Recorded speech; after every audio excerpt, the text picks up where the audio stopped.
네, 앞서 보신 것처럼 이번 주부터 민생회복 소비쿠폰 신청 접수가 시작됐습니다.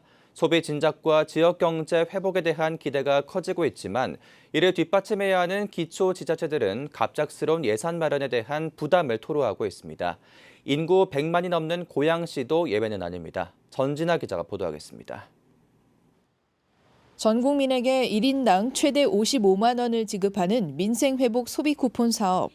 첫날부터 지원금을 받은 시민들은 동네 가게를 찾아 생필품 구입에 나섰습니다. 샴푸도 사고 계란도 사고 그냥 생활에 보태면 되지. 이처럼 시민 체감도는 높은 편이지만 지자체의 재정 부담은 만만치 않습니다. 경기도 전체에 3조 4,500억 원이 투입되는데 이 중 90%는 국비, 나머지 10%는 경기도와 시군이 절반씩 분담합니다. 인구 106만 명이 넘는 고양시가 부담할 예산은 약 134억 원.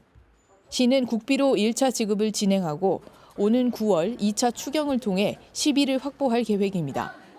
소비쿠폰 분담금이 과제로 떠오른 가운데 이동환 고양시장은 국가 정책으로 인한 지자체 부담이 과도하다고 지적했습니다.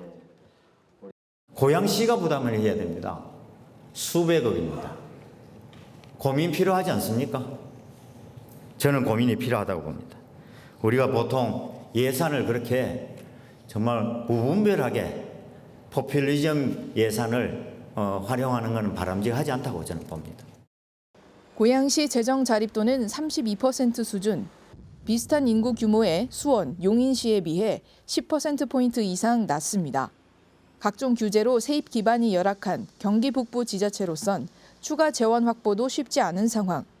시는 2020년 코로나 재난지원금 당시 지방비 20% 부담이 전액 국비로 전환된 사례를 들며 이번에도 정부 지원이 필요하다고 주장합니다.